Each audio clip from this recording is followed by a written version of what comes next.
السلام علیکم ورحمۃ اللہ وبرکاتہ۔ بسم اللہ الرحمن الرحیم۔ آن لائن کلاسز سیشن میں اسلامیات کے مضمون کے ساتھ نوید احمد۔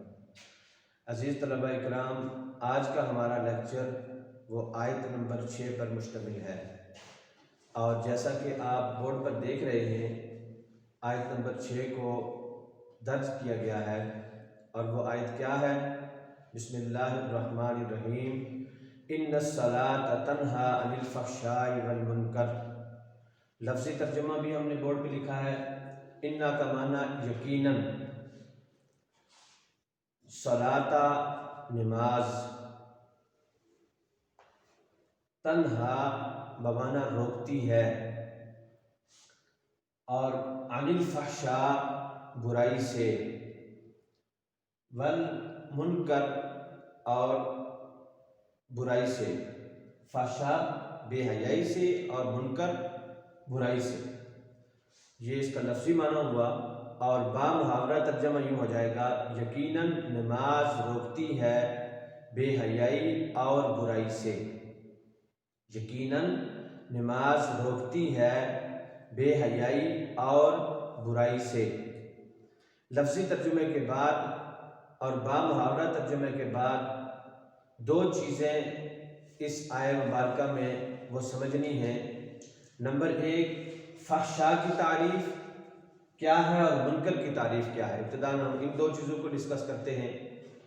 پہلی جو چیز ہے فحشاء، آیت کے اندر بیان کی گئی ہے۔ فحشاء کہتے ہیں ایسی برائی کو، ایسی قولی اور فعلی، یعنی ایسی بات یا ایسا کام کہ جس کا برا ہونا بالکل واضح ہو، اور اس کے برا ہونے کی وضاحت کے لیے کوئی تشریح کرنے کی ضرورت بھی نہ ہو، اور ہر عقل مند اور ذی شعور آدمی اس کے برا ہونے کو سمجھتا ہو، اور اس کے لیے کسی مذہب اور دین کی قید کی بھی ضرورت نہیں ہے، اس کو کہتے ہیں فحشاء۔ اور جیسے اس کی مثال دیں تو یوں ہو جائے گا کہ جیسے چوری، ڈکیتی، زنا اور قتل کر دینا، یہ وہ فحشاء ہیں، یہ وہ برائیاں ہیں، بے حیائی ہے کہ ان کا برا ہونا بالکل واضح ہے۔ تو گویا فحشاء وہ برائی ہوئی، اس کی تعریف یہ ہوگی کہ فحشاء کہتے ہیں ایسے برے قول یا فعل کو کہ اس کا برا ہونا بالکل واضح ہو، کہ اس کے لیے کسی تشریح کی ضرورت نہ ہو، اور اس کی برائی کو بیان کرنے کے لیے کسی دلیل کے دینے کی بھی ضرورت نہ ہو۔ ہر ذی شعور اور صاحب عقل آدمی اس کے برا ہونے کو سمجھتا ہو، اور اسے فحشاء کہتے ہیں۔ جیسے مثال دے دی کہ اس کے لیے چوری ہے، زنا ہے، قتل کر دینا ہے، یہ چیزیں ہیں، اور اس کو فحشاء کہتے ہیں۔ اور دوسری چیز جو ہے وہ منکر ہے۔ منکر کی تعریف کیا ہے؟ منکر کس کو کہتے ہیں؟ منکر یہ معروف کی ضد ہے، اور جیسے معروف ہر نیک کام کو، ہر اچھی بات کو، ہر اچھے کام کو معروف کہتے ہیں، اس کی ضد وہ منکر ہے۔ اور منکر کہتے ہیں ہر ایک برائی کو، ہر برے کام اور برے فعل کو، بری بات اور برے کام کو منکر کہتے ہیں۔ اور گویا کہ اس اعتبار سے فحشاء وہ خاص برائی کو کہتے ہیں، اور منکر وہ عام ہے برائی کے اعتبار سے، کہ وہ چھوٹی بڑی ہو، جس بھی کیفیت کی ہو، ہر وہ برائی جس سے ایک پرامن معاشرہ اور پرامن ماحول متاثر ہوتا ہو، اس کو منکر کہتے ہیں۔ تو یہ دو تعریفیں ہماری واضح ہو گئی ہیں۔ اب آپ آئیے اس آیت کی تشریح کی طرف ہم دیکھتے ہیں کہ نماز جو کہ بدنی عبادات کے اندر سب سے اعلیٰ اور ٹاپ کی عبادت ہے، اور اس کے اثرات میں سے ایک اثر اور اس کے فوائد میں سے ایک فائدہ وہ اس آیت مبارکہ کے اندر بیان کیا گیا ہے کہ نماز وہ بے حیائی سے، جس کو فحشاء کہتے ہیں، اور منکر سے روکتی ہے، اس سے روکتی ہے۔ اب اس کے دو پہلو ہیں۔ اپنے فرمان کے اعتبار سے تو یہ بات بالکل ہمارا اس پر ایمان ہے، اور ہم اس بات پر مکمل ایمان رکھتے ہیں کہ بے حیائی اور برائی سے روکنے کے لیے جتنی زیادہ مؤثر وہ عبادت نماز ہے، اتنی اور کوئی چیز نہیں ہو سکتی۔ ایک تو یہ پہلو ہے اور اس پر ہمارا ایمان ہے، اور دوسرا پہلو یہ ہے کہ آیا ہر نماز پڑھنے والا شخص اس کو نماز برائی سے اور بے حیائی سے اور منکرات سے روکتی ہے؟ تو پھر اس کا دار و مدار وہ نماز پڑھنے والے شخص پر ہے جو نماز کے ذریعے سے تربیت حاصل کر رہا ہے۔ اگر وہ اپنی برائی سے بچنے کی نیت کے ساتھ ساتھ، نماز سے فائدہ اٹھانے کی نیت کے ساتھ ساتھ اس بات کی عملی کوشش بھی کرتا ہے تو وہ نماز اس کے لیے برائی سے اور بے حیائی سے روکنے کا سبب اور ذریعہ بھی بن جاتی ہے۔ تو پھر دوسری چیز ہے اس میں، اور وہ یہ ہے کہ احادیث نبویہ صلی اللہ علیہ وآلہ وسلم کی روشنی میں کہ نماز وہ بے حیائی اور برائی سے کب روکتی ہے اور نماز مؤثر کیسے بنے گی، تو اس کے لیے یہ ہے کہ نماز مؤثر تب بنتی ہے اور بے حیائی اور برائی سے تب روکتی ہے کہ جب نماز کو قائم کیا جائے۔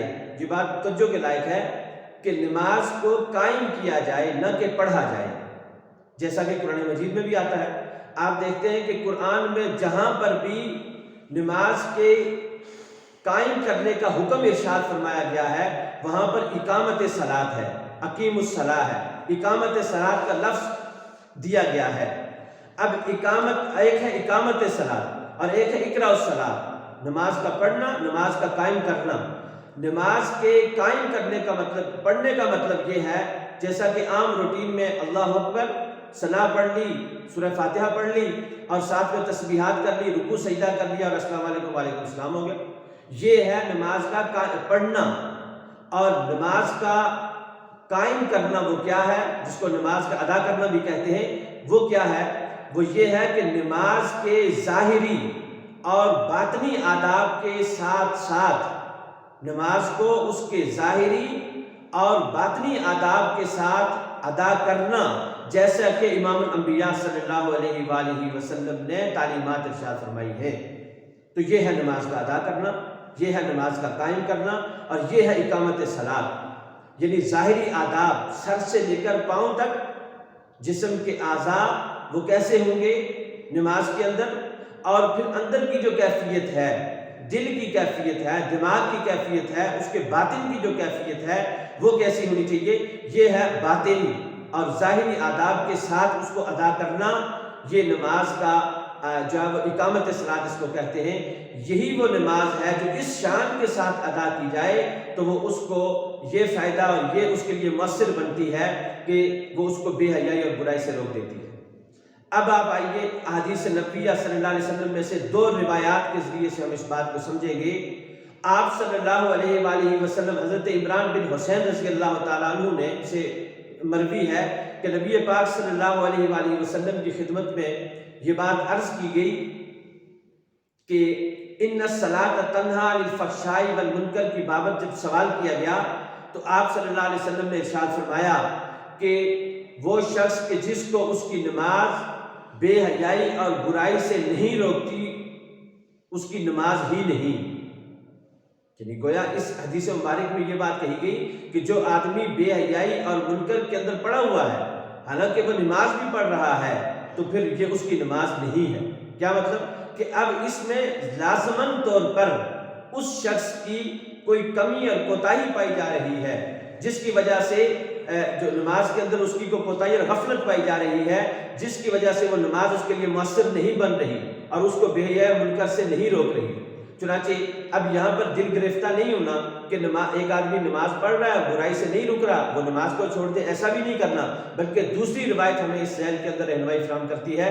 حضرت ابو ہریرہ رضی اللہ تعالیٰ عنہ سے روایت ہے، فرمایا کہ نبی پاک صلی اللہ علیہ وسلم سے یہ بات عرض کی گئی کہ اللہ کے رسول، ایک شخص ہے وہ رات کو تہجد پڑھتا ہے، فرض نماز تو پڑھتا ہی پڑھتا ہے، رات کو تہجد کا اہتمام بھی کرتا ہے، لیکن دن کو چوری بھی کرتا ہے۔ تو آپ صلی اللہ علیہ وسلم نے فرمایا کہ ان قریب اس کی نماز اس کو برائی سے روک دے گی۔